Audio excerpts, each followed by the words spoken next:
Nos encontramos con el maestro Guillermo Gato Díaz, coordinador de la Comisión de Derecho Constitucional y Derechos Humanos de Diputados.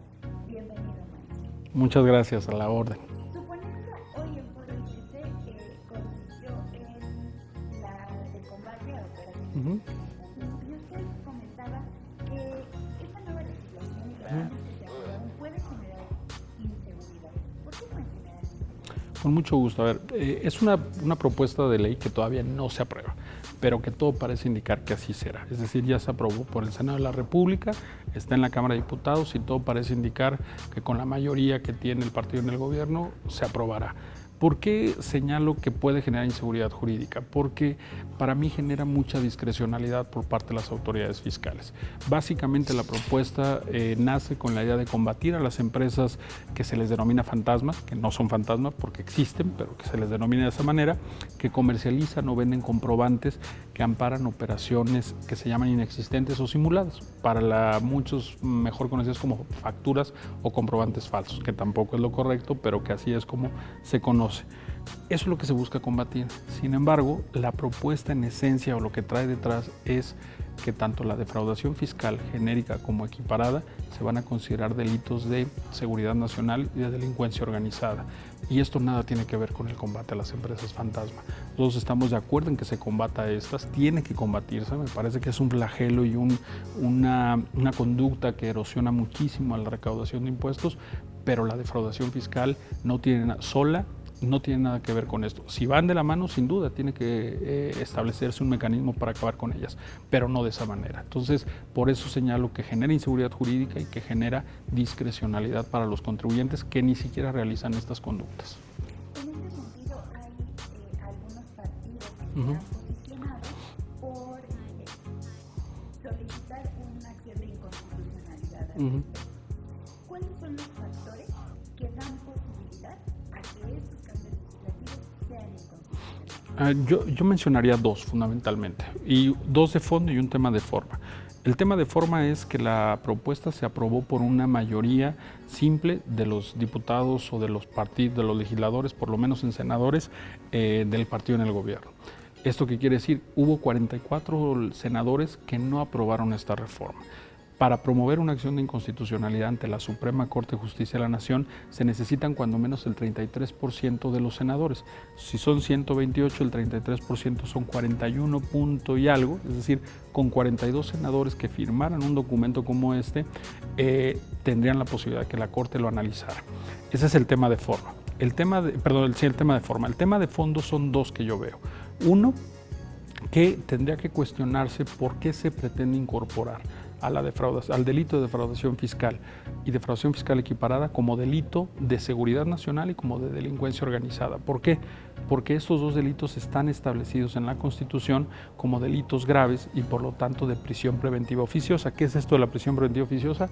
Que mientras el gobierno, la fiscalía averigua, el detenido o el acusado está en la cárcel. Entonces, esto es muy grave porque, otra vez, no tiene nada que ver necesariamente con el combate a los comprobantes fiscales. Entonces, me parece que uno de los temas es justamente que pretendiendo colgar, déjenme decirlo coloquialmente, a dos delitos que no son de los considerados expresamente de prisión, de dos delitos que sí lo son, estás constituyéndose un fraude a la ley o un fraude a la Constitución. Por eso me parece que por lo menos la Corte tendría que analizarlo y definir si esto es constitucional o no, porque si no, al rato prácticamente cualquier otro delito que se va a decir que es de seguridad nacional, que es delincuencia organizada y que por lo tanto amerita que el acusado por ese delito tenga o deba tener la prisión preventiva oficiosa.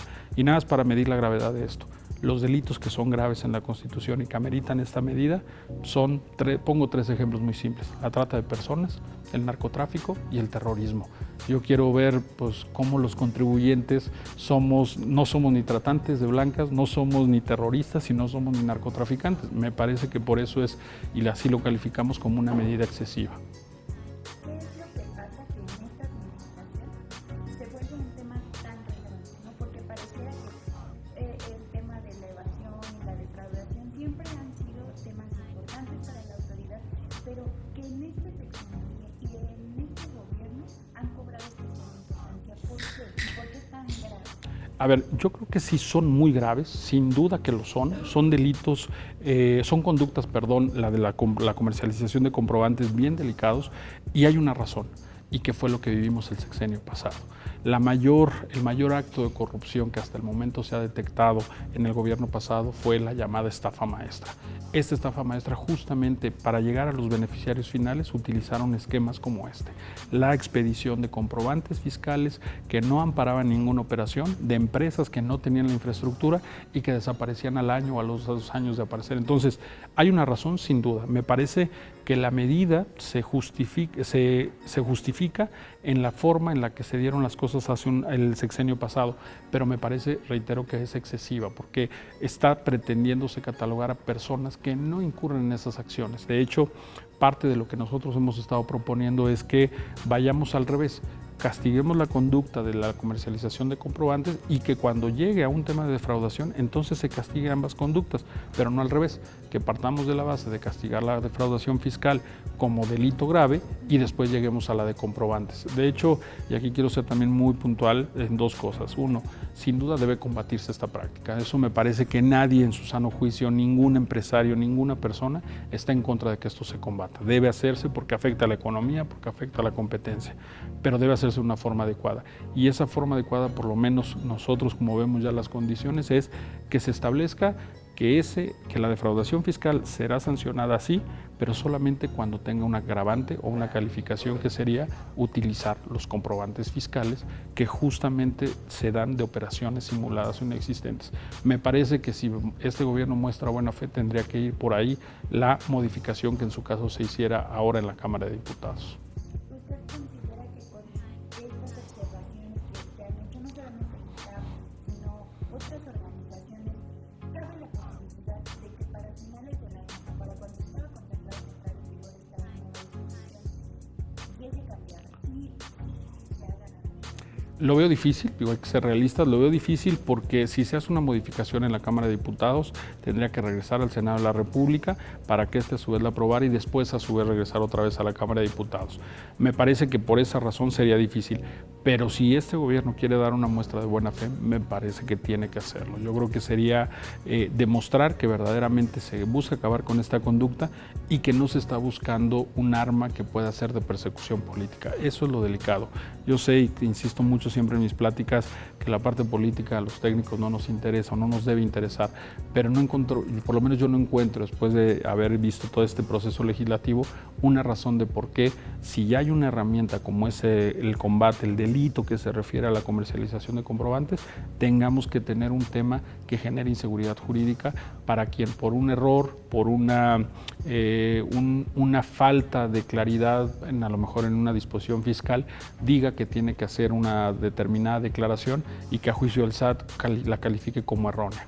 Hoy, y hay que reconocer también esto, hay una propuesta de que solamente sea hasta un tope, es decir, un mínimo, perdón, que sean alrededor de casi 8 millones de pesos. Por supuesto que esto excluye a muchas pequeñas empresas, pero no a las medianas, sino a las grandes. Y me parece que el riesgo de inseguridad justamente se puede dar, o no solo tienen que cuidarse de las pequeñas y medianas, sino también de las micro y pequeñas, sino también de las medianas y grandes. Pues muchísimas gracias, Marco, por estar aquí con nosotros. A la orden, con mucho gusto.